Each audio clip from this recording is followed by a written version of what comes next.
Chapter 4, Second Expedition against Marshal Blucher, Battles of Chambopere, Montmirail, Château Thierry, and Vauchamp.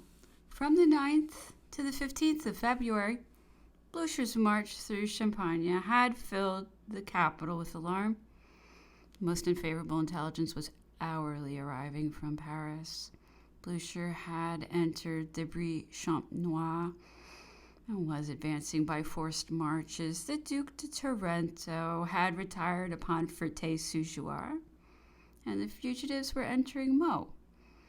This bold incursion of the enemy roused Napoleon. He resolved at least to make the Prussians pay dearly for their temerity, and he formed the design of unexpectedly falling on their flank. Napoleon was poring over his maps with the compasses in his hand when the Duc de Bassano presented himself with the dispatches which he had prepared for Châtillon. "Oh, here you are," said Napoleon, as the Duke entered the apartment.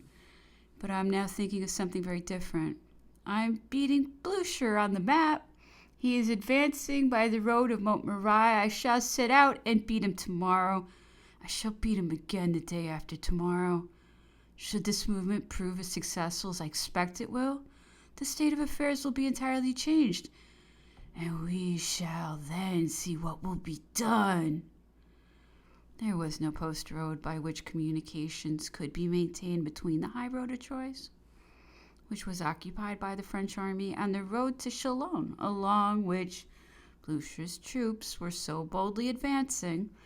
The vast plains of the Brie Champenoise separated these two avenues of the capital, and from Nogent to Montmirail, by the way of Cézanne, which was a distance of no less than 12 leagues, was regarded by the country people as a very difficult journey at that season of the year. But such an obstacle was not sufficient to thwart Napoleon's design. He left General Bourmont at Nogent under the orders of the Duc de Belluno, and he stationed the Duke of Reggio at Bray-sur-Seine, instructing them to hold the Austrians in check as long as possible, to prevent them effecting the passage of the Seine and immediately concealing his movement behind the curtain formed by our rear guard. He commenced his second expedition against the Prussian army. On the evening of the 8th, the Imperial Guard made a march towards Villenox, and on the 9th, Napoleon departed for Nogent, intending with the main body of his force to pass the night at Cézanne. That evening, our couriers met some Prussian cavalry on the banks of the river of Petit Morin between Cézanne and Chambopere. According to the accounts given by the inhabitants, the Duc de Tarento was retiring on Meaux, and Prussians were covering the roads from Chalon to La Ferté, and even beyond the latter place, and they were marching in perfect confidence. We had now arrived within 4 leagues of them, but the saber blows which had been given at the advanced posts might have warned the enemy of our approach. The depth of the valley of the Petit Morin, the marsh of Saint-Gon, and the woods and defiles of the road presented many obstacles to the march of our troops, and prevented them from bringing up their artillery. The rapidity and boldness of our movement had averted every chance that might have proved unfavorable to us. We found before us only a small body of troops who were far from maintaining due vigilance, and who had mistaken the clashing of our sabers on the preceding day for a skirmish with a party of marauders. Meanwhile, the Duc de Ragusa, who commanded the advance guard, found the road so extremely bad that he turned back. Napoleon, however, compelled him immediately to resume his advance. Horses were put under requisition on all sides, double the usual number were yoked, and everything now proceeded according to Napoleon's wishes. On the morning of the 10th, the Duke of Ragusa, under the eye of Napoleon, passed the defiles of St. Cloud and drove the enemy from the village of Bay. In the afternoon, our army arrived at the village of Chambopere, debouched on the high road of Chalon, and there completely beat the columns, which General Alsufieff, the same who defended Brienne, had rallied against us when too late. The rout was so decisive that the enemy's forces separated. Some fled in the direction of Montmirail and were pursued by the cavalry of General Nansouty. Others retreated on Étoges and Chalon and were pursued by the Duc de Ragusa.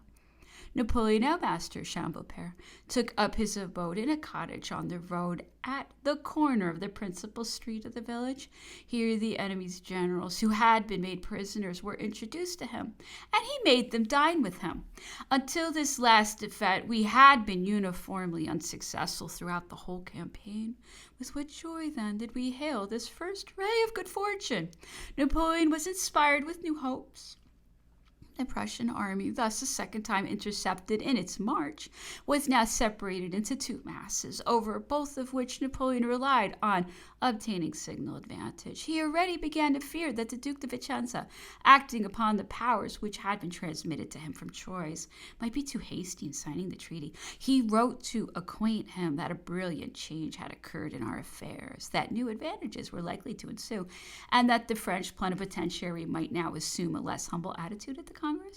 Marshal Blucher in person had not yet got beyond Chambopert. He was with his rear guard at Vertou, between us and Chalon. The Duc de Ragusa was left to keep him in check, while Napoleon advanced in pursuit of Generals York and Sacken, who were between us and the capital. The troops of Blucher and Schwarzenberg were mutually striving to outstrip each other in their march to Paris. To be the first to enter the capital was the grand object of their endeavors. The Prussians contrived to keep themselves in the advance. General York was already within sight of the spires of Meaux, and the Russian general, Sacken, who supported him, was at La Ferté. Two were marshes, and they would bivouac at the foot of Montmartre. But the Prussians suddenly halted. They had received a summons from the Russians, who were in their rear, and to whom the intelligence of the Battle of Chambopert had been communicated with the rapidity of lightning. The columns now hastily fell back upon each other for the purpose of opening a passage to their general-in-chief. Our army, which was advancing to meet them, came up with them on the morning of the 11th. Our advanced guard, which issued from Montmirail by the Paris road, stopped the Russians and Prussians, and a sanguinary engagement immediately ensued. At 3 in the afternoon, the Duc de Treviso, who had remained behind with the old guard, rejoined the army by the direct road from Cézanne to Montmirail. Napoleon then gave orders for a general and decisive attack. On the right of the road, looking towards Paris, Marshal Ney and the Duke of Treviso placed themselves at the head of the guard and carried the Ferme des Grenaux, round which the enemy had strongly established himself. On the left, General Bertrand and the Duc de Danzig were about to conclude the engagement, which General Ricard had maintained since the commencement of the battle in the village of Marche. The Russians and Prussians then renounced their design of forcing a passage by Montmirail.